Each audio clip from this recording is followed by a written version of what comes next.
Mesdames, Messieurs, bonjour, bienvenue au Centre Bell. Welcome to the Bell Center. Ça fait plaisir de vous retrouver encore une fois pour une autre rencontre de la première ligne pour permettre à nos amateurs de se retrouver en compagnie de joueurs vedettes des Canadiens de Montréal. Et je vous en présente un. Il est natif de Washington, a étudié à la prestigieuse université de Princeton. C'est quand même pas banal. Et il a remporté la Coupe Stanley avec Anaheim en 2007. Dur à cuire, petit, 6 pieds 5 pouces. On vous laisse grossir, je pense qu'on a réussi dans son cas. Mesdames, Messieurs, ensemble accueillons Geoff Parros.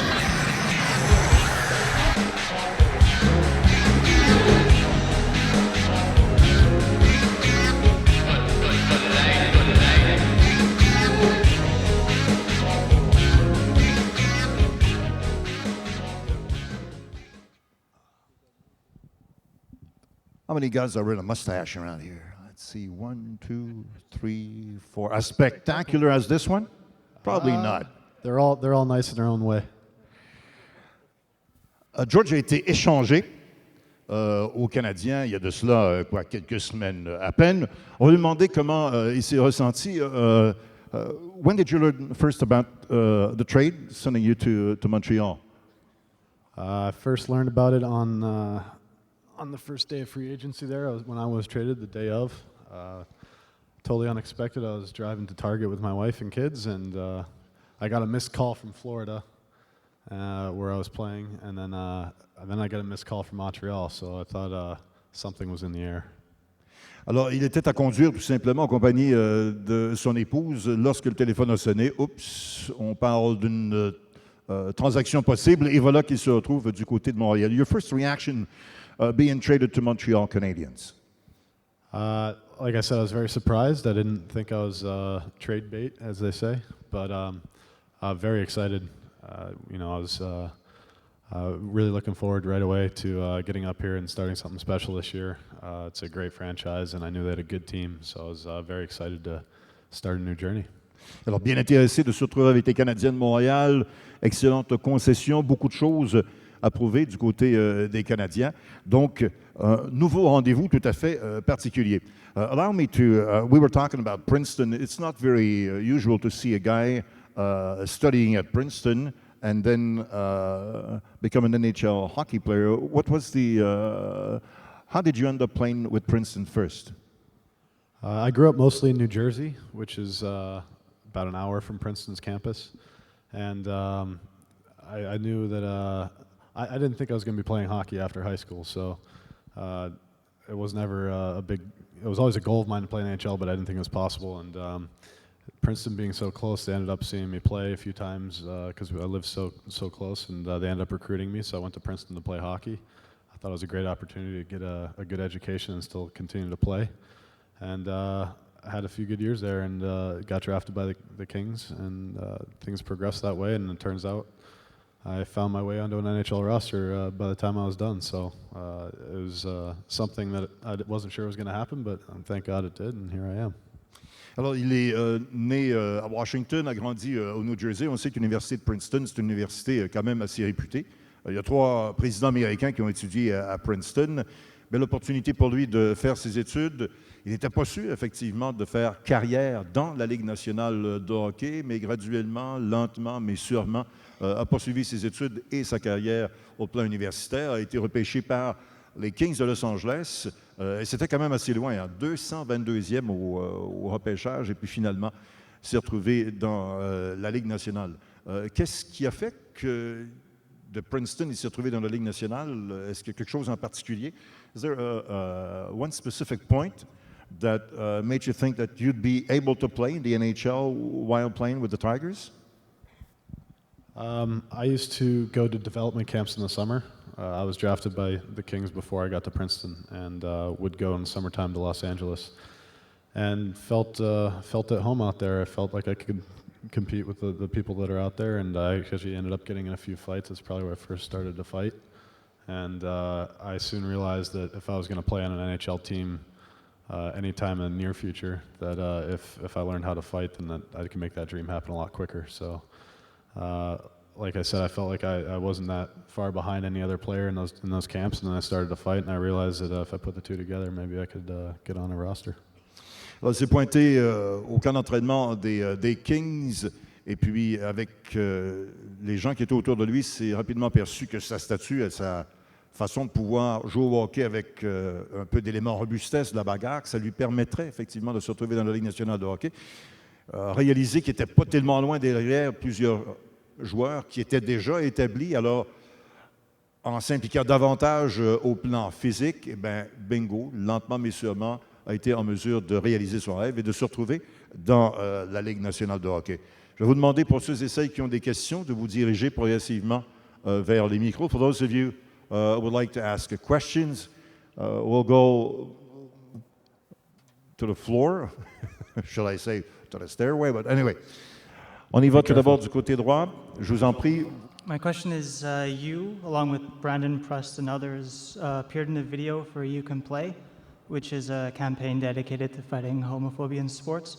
I was wondering what your thoughts are concerning Russia's anti-gay laws, specifically during the Olympics, which is arguably the largest sporting event in the world. And if you believe North American athletes, not just the hockey players, should accept Russia's law or fight the homophobia, and if so, how? Man, that's a deep one right off the bat. Not bad for a first question. Okay, all right, here we go. Okay, let's have a seat and a coffee. I definitely support, gay and lesbian rights. You Can Play is a great campaign, and I think it's something that we need to adopt and adapt to in the future in sporting in general.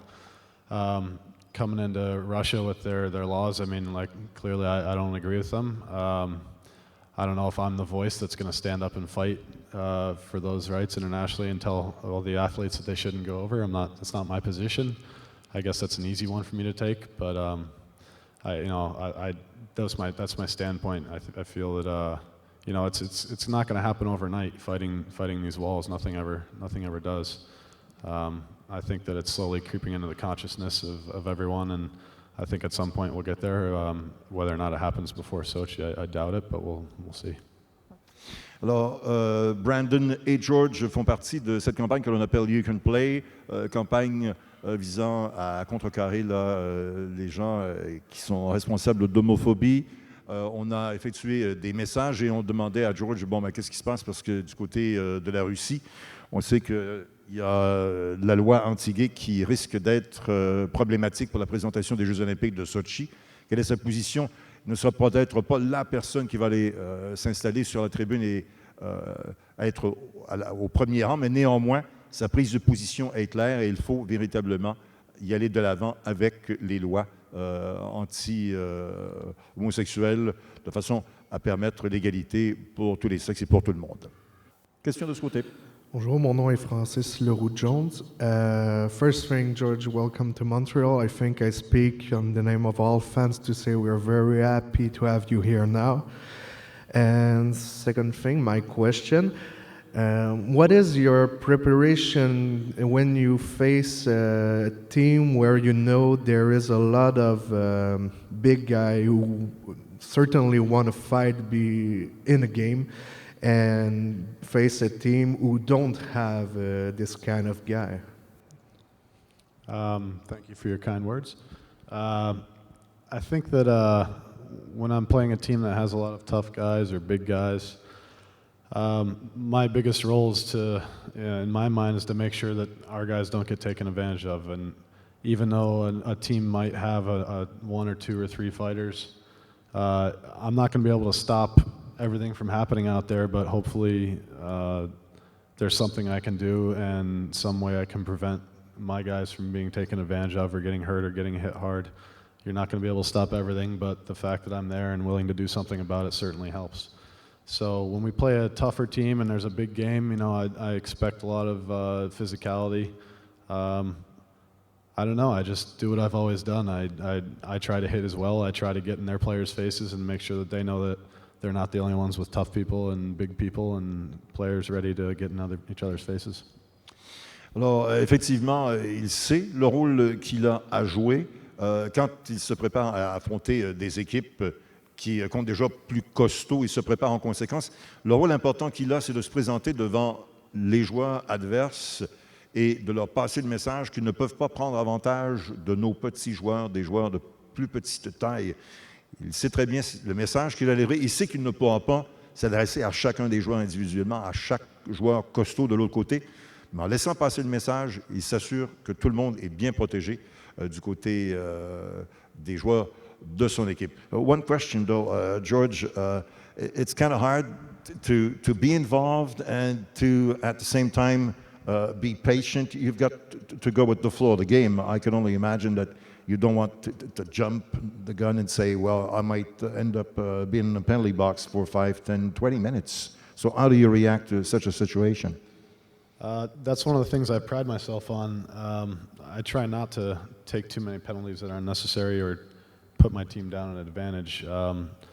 Having played in Anaheim for so long, I knew that a lot of nights my ice time might be dependent upon whether or not I'm helping the team or hurting the team with penalties. So despite the fact I fight a lot, I usually don't take too many penalties and try not to put us at a man down. So I think you'll see me take a lot of fighting majors, but hopefully not too many minor penalties or penalties that are a result of me getting someone to fight. If something bad enough happens out there where something needs to be done right away, then it'll get done. But for the most part, I know how to pick my spots and make the right decisions.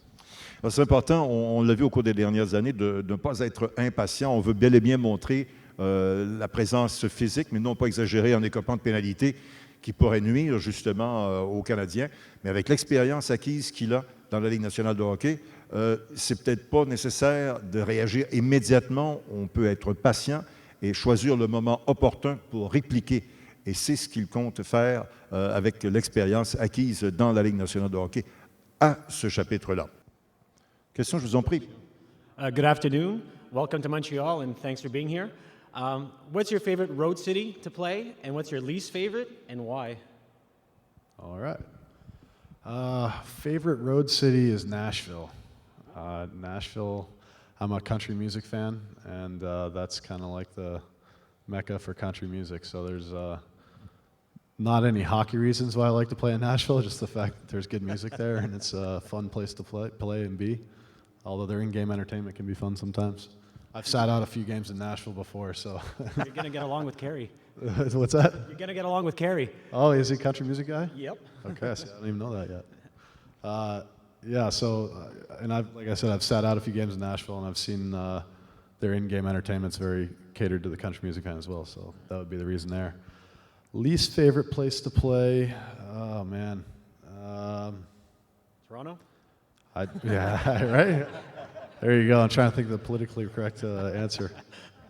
Man, I don't like going to St. Louis. I don't know why. It's dreary. It's not much going on there, and every time, certainly there's a lot of fireworks on the ice when I've always played St. Louis, but just being in the city itself, and it's kind of like a stepping stone to the next city, I feel. Alors, les villes où il adore jouer et le moins jouer, la ville favorite, Nashville, ça n'a pas nécessairement rien à voir avec le fait de jouer contre les Predators, mais tout simplement parce que c'est un amateur de musique country. Et Nashville étant la mecque de la musique country, il a déjà eu quelques jours de congé alors qu'il jouait à Nashville et en a profité pleinement.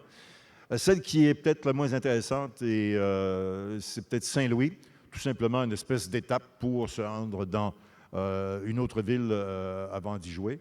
Mais effectivement, George mentionne que c'est un amateur de musique country, ce qui a fait sourire notre personne qui posait la question. Peut-être qu'il va bien s'entendre avec Carey Price, qui lui aussi est un bon amateur de musique country. Je vous en prie, monsieur, de ce côté-là. Bonjour, mon nom est Alex. Hi, George. Welcome to Montreal. Have any former Canadian enforcers like Chris Nyland reached out to you and offer any advice or explain what it's like to be an enforcer in Montreal? Because this isn't your average hockey market. You, right now, are being placed on a pedestal by us fans more so than any other of your teammates. And would you welcome any such advice? The only person that's contacted me is George Laraque. Did he really? Other than that, no, I haven't heard from Knuckles Nyland at all, but I respect what he's done here. I understand I still haven't seen the movie that's out on him, but I've been waiting to see it. And, I know this is a place where people favor the fighters, and I'm certainly looking forward to playing here and fighting here and all the rest that comes with it. But I was just really excited, and if any of those guys want to say hi, and I'm always welcome to talking to and sharing stories and getting advice from older guys. Alors, on posait la question à George, est-ce qu'un gars comme Chris Nyland, bien connu pour ses talents de boxeur à Montréal, est entré en communication avec lui? Il a dit non, il dit le seul à qui je parlais, c'est peut-être Georges Larocque, mais sans blague, il sait l'importance qu'un joueur comme lui va avoir au sein de l'équipe. Il sait à quel point les amateurs vont lui vouer une admiration sans borne avec le rôle qu'il va tenir au sein de l'équipe, mais va accepter avec plaisir de rencontrer ceux qui ont tenu le même rôle au cours des saisons antérieures avec beaucoup de plaisir. Madame, je vous en prie. Bonjour, mon nom est Joanne Bombardier. Bienvenue. Okay, what I would like to know is, because of the way you play, how does your mother, your wife, and kids feel about it? My kids are really happy because they're in the playroom usually throwing balls around. So How old are they? I have 2-year-old twins. So yes. My mother, I think I've sat with her during sporting events before, and certainly when my brother's playing. So if that's any indication, she's a mess in the stands. She goes crazy, not excited, crazy, kind of on the edge of her seat. My wife likes when I get in fights, so I guess that's why we're married. Alors, on posait la question, comment est-ce que ta mère réagit, comment est-ce que tes enfants réagissent et ton épouse? Dans les 3 cas, il n'y a pas vraiment de problème. Sa mère, notamment, se retrouve souvent dans les arénas pour assister à des matchs. Elle se retrouve souvent sur le bout de son siège. Et son épouse adore ça parce que George mentionne qu'elle l'a peut-être marié à cause de ses talents de boxeur. On y va d'une question de ce côté-là? Bonjour, mon nom est Dadin Lessard. The people from Ottawa that are Montreal Canadiens fans are saying hi and welcome to the Montreal Canadiens team. My question is, could you talk to us about the hardest moment you had to live during your NHL career and how you overcome it? And what was your best moment since you've been in the NHL? Well, best moment would naturally be winning the Stanley Cup. That certainly doesn't happen to everyone, and it's a blessing when it does.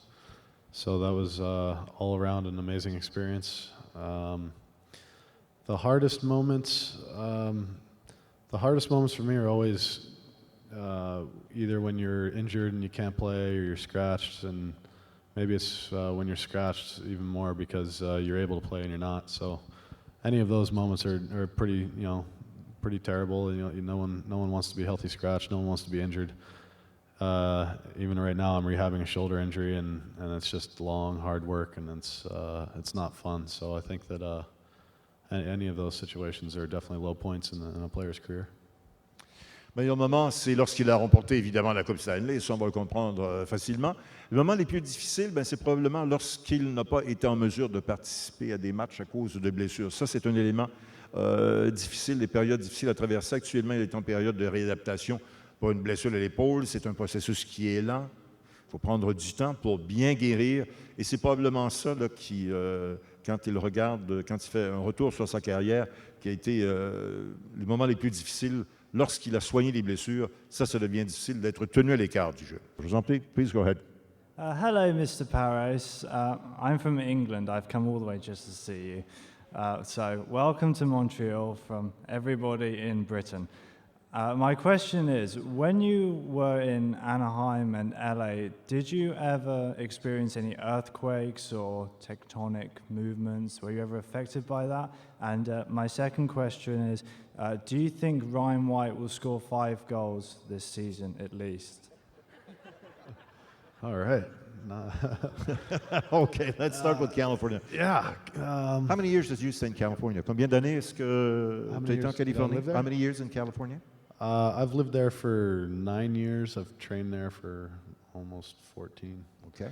You like California? I love it. Yeah, it's we found a home out there. I've been training there since I was in college, so it's just a nice place to train. There's a lot of hockey guys. Actually, my first summer in LA, we went out there and I was looking for a skate and came on the ice, and Chris Chelios is out there and Rob Blake, and oh my God, there's just like an NHL All-Star game out there. So I'm like, this is definitely where I need to stay and train, and you have the beach there too, so it's great. But to get to your question, Ryan White, I hope he scores 5 goals. I hope I get an assist on all those 5 goals. And what was your other question before? Oh, plate tectonics. Yeah, yes, let me put my earthquakes. seismologist hat on here. I had an earthquake during my wedding. My wedding day, we had an earthquake. It was a small one, but we see it as a sign of good luck, I guess. Là, effectivement, il s'est entraîné, ça fait peut-être 14 ans du côté de la Californie. Il a habité au cours de 9 saisons. Oui, effectivement, a même été témoin d'un tremblement de terre. Ça s'est passé au cours de son mariage. Deuxième question, est-ce que Ryan White va au moins compter 5 buts au cours de la prochaine saison? La réponse, c'est assurément, parce qu'il a bien et bien l'intention d'être celui qui va obtenir les passes sur les buts de Ryan White au cours de la prochaine année. Thank you for your question. Je vous en prie, mademoiselle. Hi, my name's Ashley. I just have a random question. I know a lot of hockey players make bets about who has the best mustache during Movember. Have you ever lost that bet? No one ever bets me. Yeah, But, I'm sure not. truth be told, there's plenty of mustaches out there that actually beat mine during the month of November because although I keep mine year-round, there's some guys out there that can grow a pretty mean one in a short period of time, so that's their advantage. I'm just the only guy that has the guts and the fortitude to keep growing it through the whole season. So, Well, kudos. I always encourage people to grow them, and you know, I guess I haven't lost too many, but I always hand out prizes for the player on the team who wins the best mustache for the month. So. On parle bien sûr de cette campagne Movember avec les moustaches pour venir en aide aux fondations pour le cancer de la prostate. George est un exemple plus que flagrant, mais lui conserve sa moustache tout au long de l'année et mentionne qu'il y a des joueurs qui obtiennent des résultats quand même assez intéressants pendant le mois de novembre seulement. Il y a même des paris qui sont engagés dans la Ligue nationale de hockey pour savoir qui aura la meilleure, mais généralement, il est assurément celui qui remporte la compétition. When did you grow that mustache? Years and years ago? Would you like to hear the story? Yeah. I grew it in college when I could first actually grow one, and it was pretty weak back then. But I would grow it for fun sometimes. And after my first year in the NHL playing for the Kings, I went to Las Vegas and I grew a mustache out for the trip to Vegas for fun. And I came back and started training back at the facility, and our new coach had just been hired, and he told me he really liked the mustache, so I told him I was going to keep it for training camp. So I kept it for training camp, and they cut me. I only played 2 games that preseason. One of them was against Colorado because I was injured, and I got picked up off on waivers by Colorado. So naturally, I shaved my mustache when I got to the new team. I didn't want to show up like the new guy with a mustache, like I was joking around or something. So I show up in the locker room. Joe Sakic is the first guy that meets me, and he goes, "Where the heck's the mustache? We've been dying to see this thing, and you shaved it off." So I grew it back for him, and it's been there ever since. Alors, l'histoire est intéressante. Coupé, pas coupé, on participe à un camp d'entraînement, il se retrouve à Vegas, se fait pousser la moustache, se retrouve à Los Angeles. L'instructeur aime bien les joueurs qui jouent avec des moustaches. Malheureusement, il est retranché de l'équipe après 2 matchs seulement, échangé ensuite du côté du Colorado. Il s'était rasé la moustache pour être sûr que ça ne portait pas malchance. Il arrive là, il se retrouve avec des joueurs qui ont des moustaches et finalement a décidé tout simplement de laisser la moustache en place depuis. Une autre question, monsieur, je vous en prie. Hey, George, thanks for being here. I have 2 quick questions. First off, what's the toughest fight you've ever been into? And second question, I think I speak on behalf of everyone here. We've been waiting for this for way too long. Can you promise you're going to kick Lucci's ass? Please. Yeah. Please. Yeah. I make no promises, I hope, but there's no promises in this game. Let's see here. The toughest fight. I'll give you pro fight and NHL fight. The pro fight, there's a guy, Steve McLaren, in the minors, and he was tough as nails, and he wasn't huge, but his head was a cement brick, and I punched it and pretty much broke my knuckle on it, and it swelled up like a baseball this for guy? a week. Who's this guy? He played in the minors. He played in Worcester for the Ice Cats. His name was Steve McLaren, and I don't think he ever played in the NHL, but yeah, his forehead was the sturdiest thing I'd ever hit, and hurt my hand on it for a while, so that wasn't fun. And then the toughest fight in the NHL, man, who would that be? There's a few of them, you know.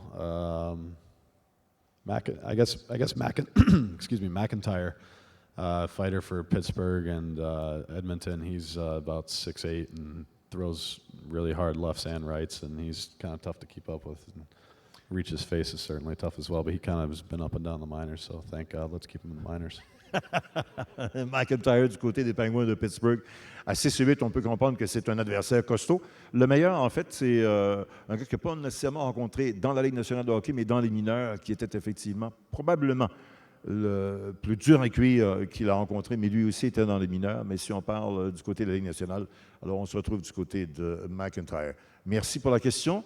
Je vais vous demander d'être patient, s'il vous plaît, tant de ce côté que de l'autre. Ask you to be patient, because on a un autre invité qui va se joindre à George et moi pour une quinzaine de minutes avant de permettre à George de quitter. Ensuite, on va y aller avec un duo, si vous me le permettez. Il est natif de London, en Ontario. Il a déjà porté les couleurs des Rangers, mais il s'est amené à Montréal. Et puis, c'est un gars qu'on apprécie grandement. Would you please welcome our number 8, Mr. Brandon Prust.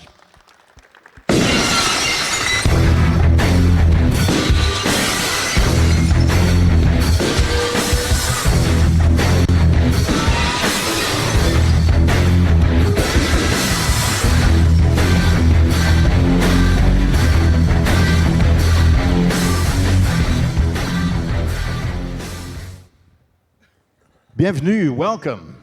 Merci. Brandon, do you know George? You two guys played together before? We've played against each other, kind of when I was just breaking into the league. When I was out in Calgary, played him a couple times, but always tried to stay on his good side. You know, how you doing tonight, George? Good to see you. And yeah, but never played with him.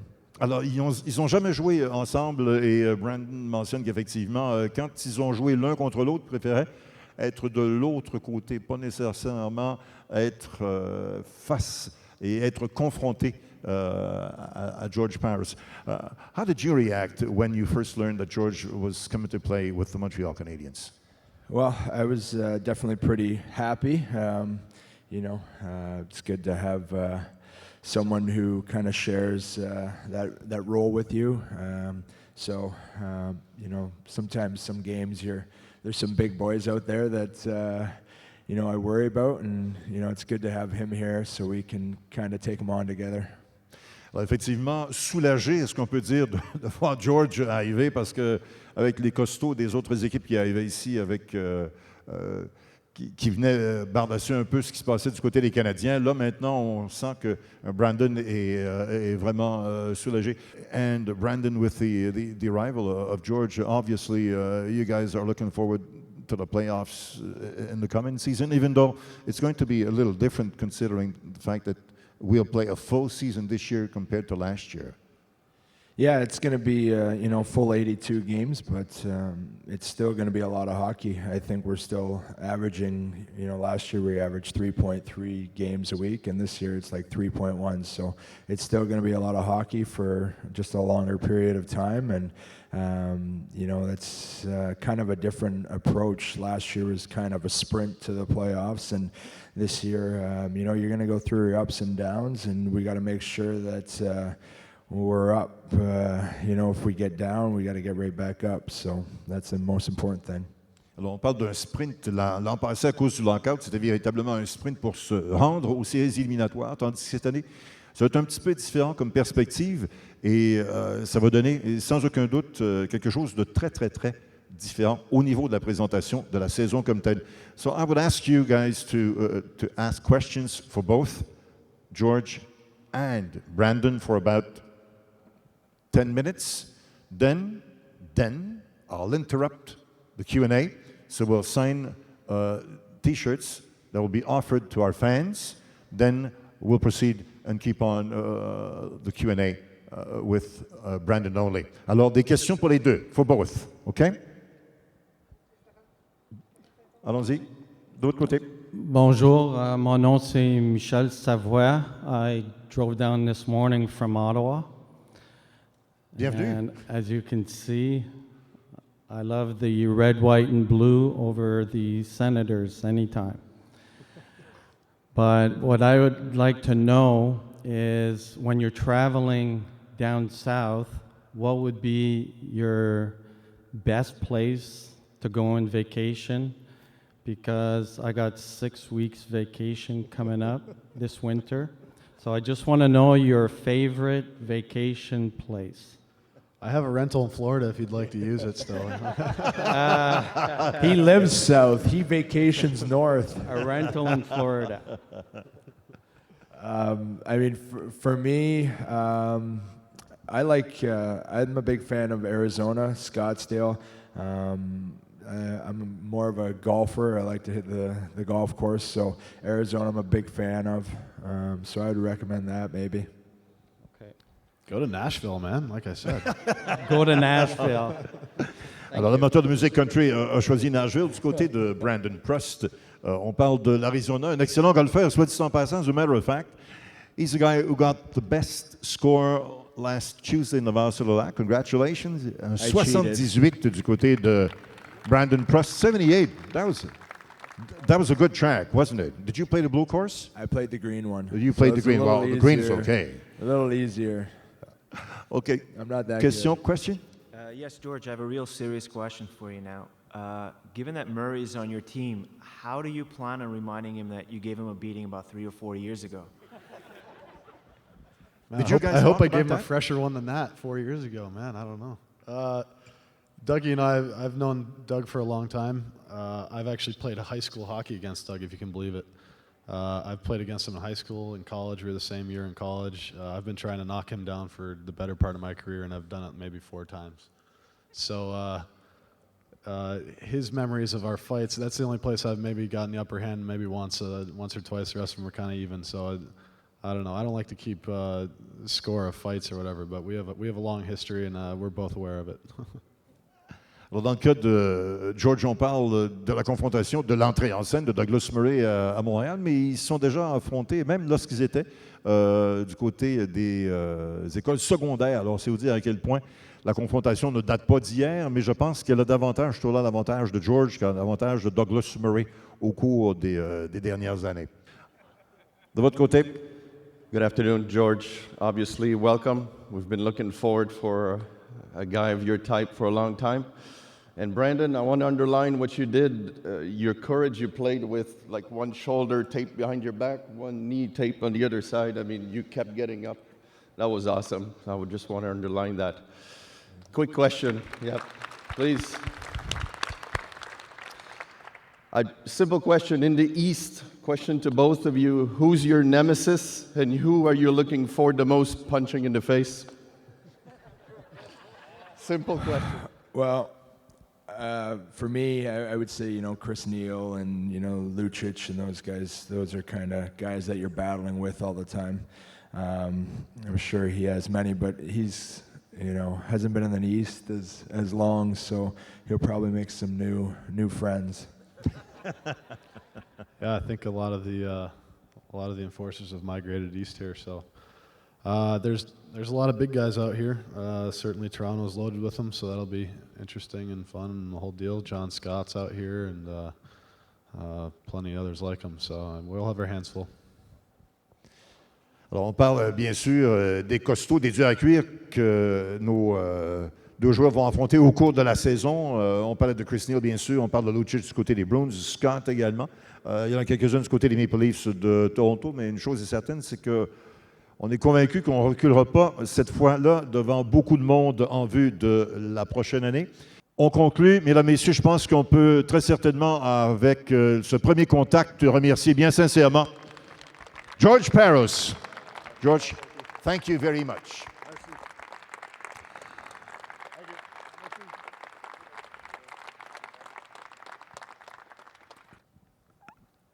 As a matter of fact, we had a question about the injuries and the way you played during the playoffs last year. Injury-wise, everything's okay? Everything's back to normal? Yeah, everything's healed up. So it took about 5 or 6 weeks, I think, to start my ribs. I didn't really do anything for about 5 weeks, and they were good. So my shoulder's feeling better too. So that's what the summers are for. That's what that break's for, you know, to let the body heal up, and then you go do it again. Go wreck it again. On parle quand même de 5 semaines là, de récupération dans le cas de Brandon pour avoir soigné cette blessure aux côtes. Blessure à l'épaule, lentement mais sûrement, ça aussi, on l'a mentionné avec George tout à l'heure, c'est peut-être un petit peu plus complexe au niveau de la guérison, mais les étés sont faits pour ça, et puis effectivement, il en a profité pour se remettre en forme pour amorcer la prochaine saison. Je vais aller de questions moi aussi tout à l'heure pour Brandon, mais je pense que c'est surtout votre tour. Je vous en prie, monsieur. Please go ahead. Samuel Meunier. Qui est le joueur le plus sneaky, le plus joueur de tour avec qui tu as joué? Puis c'était quoi le tour dans la chambre? Comment dire bien ça? Who would be the guy who put up a joke on you, and the best joke that was put on you by any of teammates? Because we used to have Guy Lapointe here who would who put foam in skates and stuff like that. I mean, it's usually me that's pulling the pranks. Ah, c'est généralement lui qui fait les trucs. And what would be the dirtiest trick that you pulled on a teammate? Oh man, that we can talk about, of course. You know, you sometimes someone will have a new pair of shoes. I mean, you cut the toes off their shoes, or cut their socks. I've done one where we've sewn up their pockets, so they have their keys and their wallet and their cell phone all in the pockets of their jeans, and you get the trainer to sew everything up. So when they're like trying to, they can't get in their, just stuff like that. And yeah, shaving cream and shoes. Alors, mais that was a good one. Coudre les poches des joueurs qui ont laissé leur téléphone cellulaire, leur argent, avec l'aide des préposés à l'équipement. That was a good one. Who was on? Usually, who was the victim? You remember? This was when I was in New York. We did it to Gabrick. We just so just whoever's bugging me that day, I guess. Talking about New York, when you went from New York to Montreal, what was your reaction playing in Montreal when you were playing in New York?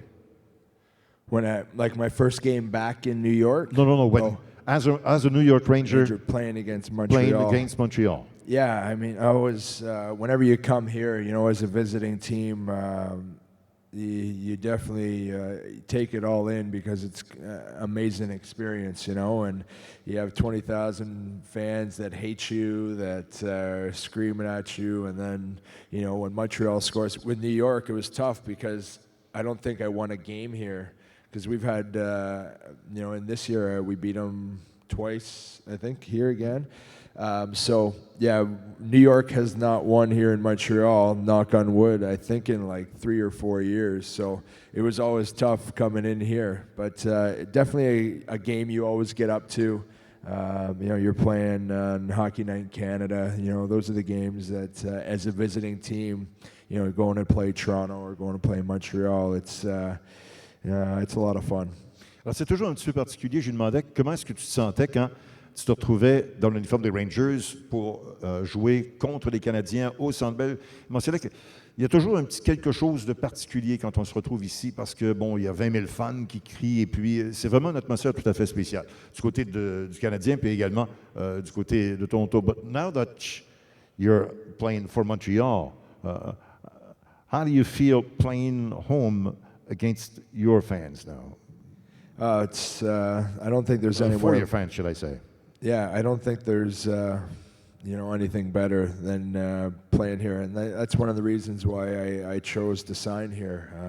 I love being a part of that history and in like a city where everyone's so passionate about the game, and every game means so much. Every game's so intense. I mean, I've played in some spots where even in the minors, and you come out and there's a couple thousand fans, or I played in Phoenix I remember the first time in Phoenix, I came out for my first game in Phoenix, and I skated out, and there was like nobody in the stands. I was like, something's wrong. Yeah. So, every game here, though, you're in the dressing room and you can't stop moving. You're like, open the gates, let me go. So, that's what I love. Alors, quand il est devenu, et c'est peut-être une des raisons pour lesquelles il s'est retrouvé avec les Canadiens, parce qu'on parle de la passion des amateurs dans la région ici, la région de Montréal. Il y a cette passion à propos de l'équipe, à propos du hockey. Il mentionnait que quand il a fait à son premier match à Phoenix, il est sorti, il n'y a presque pas personne dans les estrades. Il y a quelque chose qui n'est pas tout à fait correct. Mais ici, vraiment, avec l'atmosphère qu'on ressent au Centre Bell, c'est vraiment tout à fait particulier. Madame, please, it's up to you. Merci. Danielle Lessard. First of all, I want to say thank you, Brandon, for the big heart you have, the passion you have for hockey, and how much you gave to the Montreal Canadiens last year. My question is, I'm not sure if you can talk too much about it, because it's how the player and the team are going to react, or are going to tease or ask you to do, because George is there now, Murray is there, and you're. What are their thoughts in the dressing room now that you're there? Are they going to go and tease you and say, okay, you guys have to do all this, or? Like the guys on my team? Yeah. Well, there might be some teasing, but it's more of a respect thing. So they know that, the job that we do is hard, and so there's really no pressure or anything like that, and they know that we take it serious, especially, if you lose a fight, I don't know if there's anybody, like, if I lose a fight, I'm really actually not happy at all. So if someone bugs me about them, I'm probably going to punch them. But no, everybody's fun, and everybody in hockey, we respect what we all do, and there's a lot of teasing going on, but at the end of the day, it's when it comes down to business, they know we all trust each other, and we all trust that we're going to do our jobs, and that's what makes a good hockey team.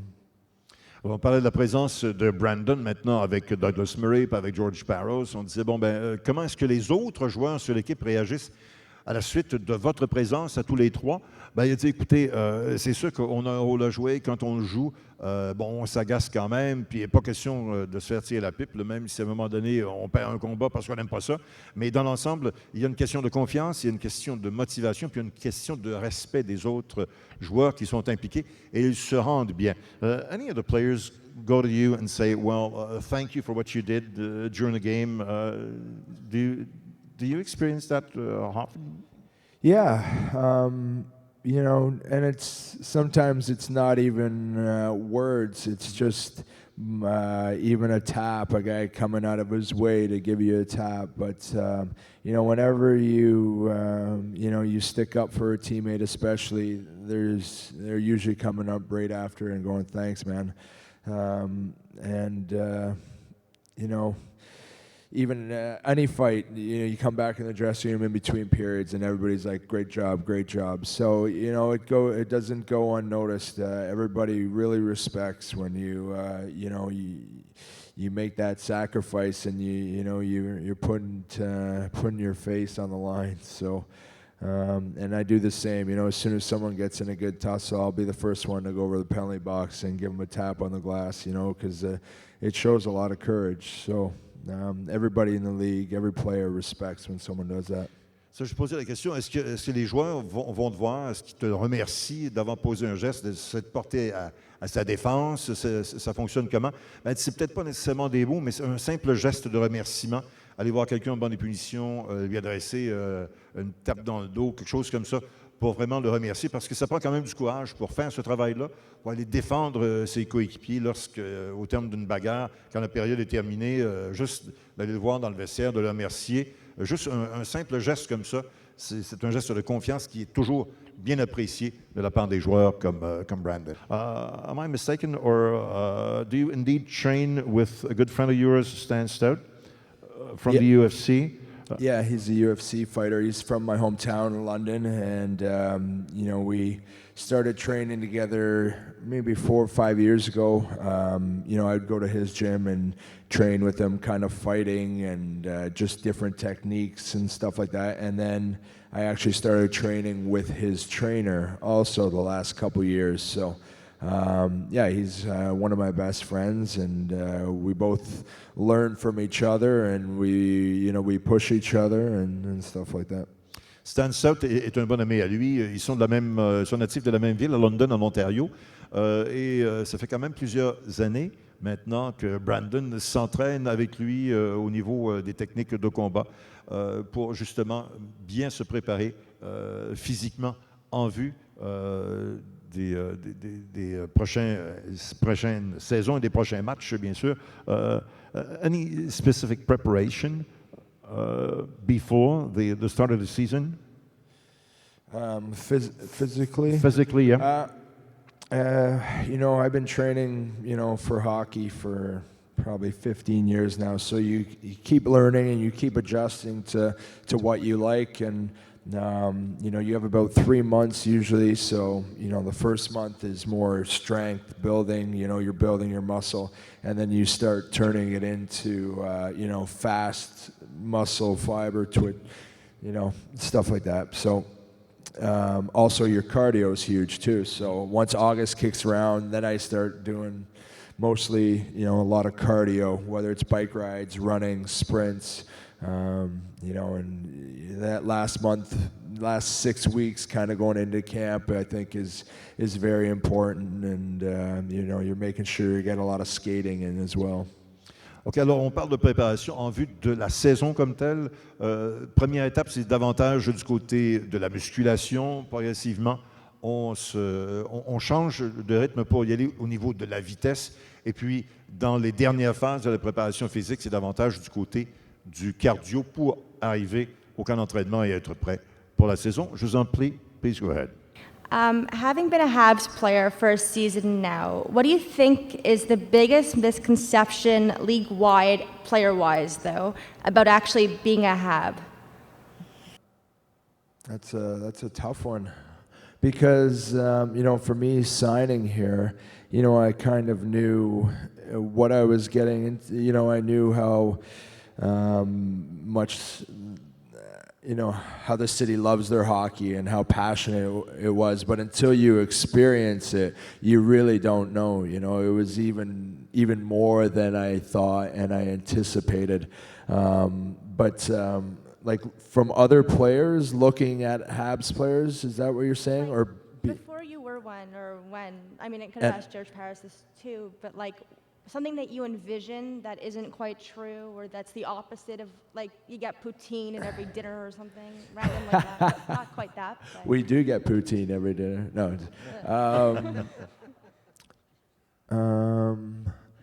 Maybe you always thought that the Habs players thought they were too good and they were above everybody because they're playing for one of the most,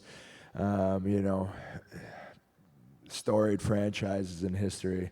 So, but definitely, not true. I know since I've been here, I've really got to know the guys, and we got a good, hardworking bunch, and guys that don't take it for granted that they're playing here. I mean, everybody's very happy to be playing here, and they wear that CH with pride, and nobody, all we want to do is bring this city the 25th Stanley Cup. So.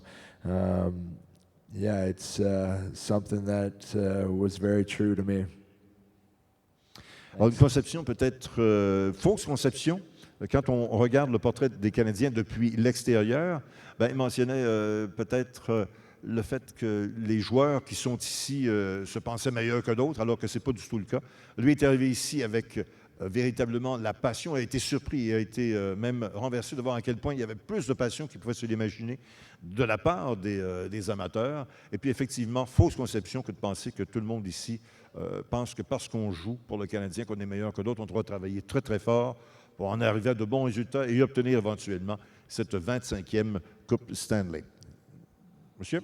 Bonjour, Anthony Geoffroy. Moi, je voulais savoir, dans le fond, le joueur qui a trouvé le plus impressionnant à jouer contre dans sa carrière. The guy you played against to impress you the most? That I played against that impressed me the most.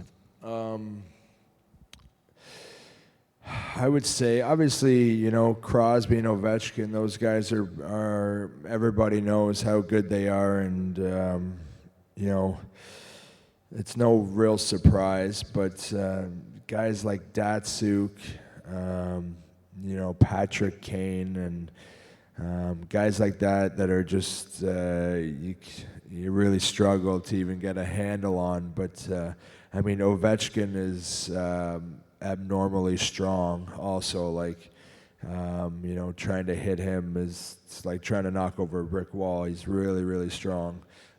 That's one thing that I didn't know until I started playing with him and having battles. You know, it's incredible how strong he is. Alors, Ovechkin est un gars qui est vraiment très puissant, très fort. On lui demandait les joueurs de puissance qu'il a affrontés. Bien sûr, on parlait de Sidney Crosby, Pavel Datsyuk pour nommer ce genre de joueur-là. Mais Ovechkin est peut-être celui qui a le plus de puissance là, auquel il a été confronté. What would be, to your point of view, the most underrated player in the NHL? A guy that's really surprising. Le joueur le plus sous-évalué contre qui il a joué, peut-être? That's a tough question. Other than myself, yeah. Yes, of course, because we had the answer as Brandon Prust. Yeah, I know. Yeah. I'm trying to think. Most underrated. The guy that you'd like to have as a teammate because you know that day in, day out, yeah, you get things done for your team. Yeah. I'm getting there. Hold on. You know, actually, I played with him. Dan Girardi, he's and even Ryan McDonough, the two defensemen with the Rangers. Both very good defensemen. Block shots like I've never seen. Like it's incredible. So then, you know, they kind of go unnoticed. You know, you're not going to see them too much offensively, but I would say, you know, maybe one of the best deep pairings in the league. On parlait du duo de défenseurs McDonough et Girardi du côté des Rangers de New York, des gars qui ne sont pas nécessairement étincelants du côté de l'attaque, mais qui, à tous les matchs, là, vont vous donner d'excellents résultats. Monsieur, je vous en prie, c'est à vous. Your turn. Richard Lachance. Il y a certains journalistes à Montréal, dont Régent Tremblay et plusieurs autres, qui ne vous classent pas dans les séries éliminatoires. Moi, je pense que vous allez les faire. Pensez-vous que vous allez être aussi motivé que l'an passé? Et en passant, votre femme est très jolie. Merci. A few reporters say that you guys won't make the playoffs. Do you think you will indeed be in the playoffs? And one can only presume that you'll be more than motivated to get in the playoffs compared to what you guys did last year. Well, you know, we don't really worry too much about the negative press, and people always say what they want to say. Nobody really knows, but we know what we have in our dressing room. We have a good, solid team that did a lot of good things last year, and you know, we're going to continue to improve on that, and you know, we'd be very disappointed if we didn't make playoffs. That's obviously our number one goal is to finish at the top, like even higher. I guess we were second in the conference, so we want to be first next year. We want to win our division again. That's our goal. We've set the bar high now after last year, and we expect nothing less. Alors, on espère obtenir les meilleurs résultats, encore mieux que ce que l'on a obtenu au cours de la dernière saison. On n'a que faire véritablement des pronostics ou de la presse dite négative, là, ceux qui ne sont pas nécessairement d'accord avec les résultats que se sont fixés les joueurs et l'équipe. Mais néanmoins, l'objectif demeure le même, c'est-à-dire d'obtenir les meilleurs résultats possibles cette année comparativement à la saison dernière. Monsieur? Bonjour, mon nom c'est Yvon Véronneau. Je sais probablement que vous avez d'autres choses à faire, là, mais est-ce que Marie-Pierre t'a fait pratiquer ton français? Does Marie-Pierre, does she give you French lessons? She does a little bit, but we end up just fighting because she doesn't know how to explain. So when I'm asking her, like, why is this? Why? She's like, well, I don't really know, just because. So, and it's tough because, you know, I'll get home from the road or I'll get home from my day and then she'll be working and then she'll get home from her day and it's like, you know, we're both pretty exhausted and we just want to hang out and for the hour that we have together, and it's you know, it's been pretty busy that way. So you know, just this year I'm you know, getting the Rosetta Stone, and I'm going to try and learn on the plane, and been thinking about getting a tutor as well. But she tries to help me, and you know, I can know some basic stuff, but to kind of hold a conversation is still tough, and I can pick up a little bit, like I knew what you said, but but you do understand parts and pieces of French. I can pick up little bits and pieces, but if you go for too long, I get lost. Alors on parle I've been hit in the head a lot, so it's tough. On parle d'horaires quand même assez particuliers avec Brandon et avec Marie-Pierre. Lui a ses heures de travail, elle aussi. Alors c'est difficile d'avoir une vie commune qui permettrait là, de véritablement y aller avec l'enseignement du français, mais il parle du système Rosetta Stone, qui est un excellent programme d'apprentissage linguistique. Et c'est pas juste pour le français, c'est pour plusieurs autres langues aussi. Mais il comprend, il y a des bouts de phrases qu'il comprend, sauf qu'à un moment donné, pour tenir une conversation, c'est un petit peu problématique. Et lorsque la conversation se prolonge, ça devient encore un petit peu plus difficile, mais il est très conscient du rôle et de l'importance de la langue française. Ça, vous pouvez en être certain. Merci. Moi, I don't speak English, but I French very well. À vous, madame. I don't speak French, but I French well. Bonjour, mon nom est Isabelle Allé. Je me demandais si tu n'avais pas réussi en tant que joueur de hockey dans la ligne professionnelle, qu'est-ce que tu aurais fait dans la vie? Had you not been a hockey player, what would you have done? You know, before I started playing professional, I took a year in college. I wanted to get into firefighting, so you know that was something that you know I was, if hockey didn't work out, that I was going to get into. Now, you know, after my hockey career is done, you know, you're thinking about things that you want to do, and you know, I think I want to train athletes possibly, or do something along those lines. Maybe stay in hockey, in the coaching aspect, or you know, somewhere in management if I can. So hopefully that's not for, you know, another 8 to 10 years. 8 We hope is so probably more like 8, probably more like it. Alors, quand il était au collège, il a regardé pour éventuellement avoir une carrière en tant que pompier. Maintenant qu'il est impliqué sur la scène du hockey, pense davantage réorienter sa carrière au terme de sa vie en tant qu'athlète actif, là, au niveau de la préparation d'athlètes, au niveau de la préparation physique, ou encore demeurer dans le domaine du hockey en tant qu'entraîneur, ou encore au niveau de l'administration. Hi, Brandon. I'm Josh.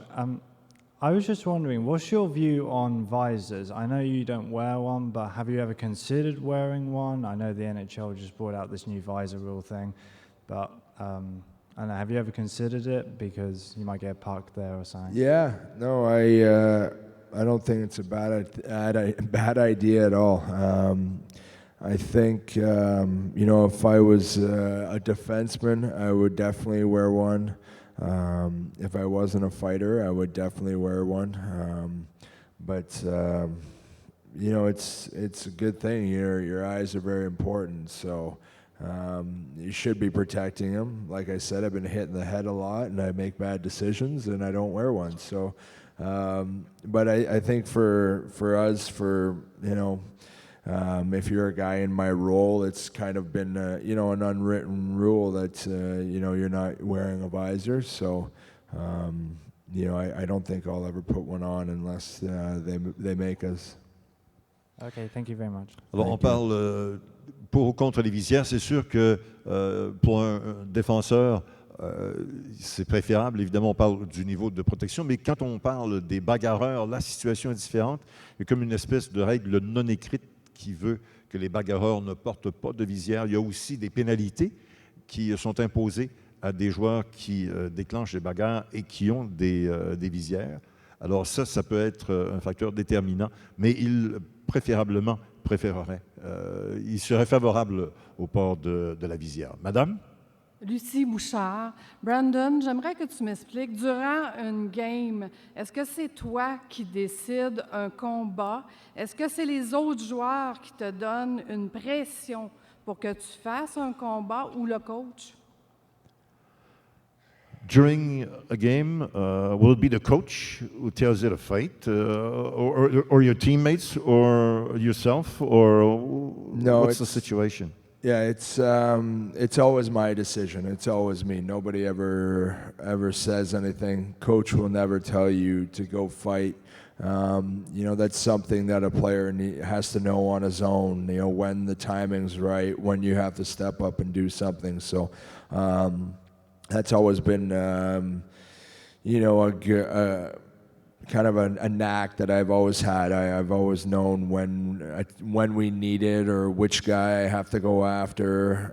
That's always what I think coaches have liked about me, that I know when to do it, and that's what makes some of the best fighters out there good and important to their team. When you need a spark. So if we're down and we're playing like crap or there's not much energy, I know in my mind that I have to go spark the guys, whether it's with a big hit and cause a bit of a ruckus and maybe start a fight, or you have to protect somebody, so that's something that as a player. Nobody's ever going to tell you to do it. Alors, ce n'est pas les coéquipiers, ce ne sont pas les autres joueurs, c'est un instinct, c'est naturel. Vous allez ressentir le moment et pour poser le geste, pour aller vers quelqu'un qui a peut-être mis en danger un de vos coéquipiers, mais ça ne vous est jamais imposé, pas plus de la part d'un entraîneur que de la part d'un coéquipier. C'est personnel, il faut choisir le moment pour le faire et il faut aussi choisir la bonne personne. Ça, c'est l'autre situation qui est tout à fait particulière avec certains joueurs. On termine la séance de questions-réponses avec Brandon. Je pense qu'il a été très honnête et encore une fois très disponible. Mesdames, Messieurs, Brandon Prust. Brandon, thank you so much. All the best. Hope to see you not too often in the penalty box. All right. Brandon Prust.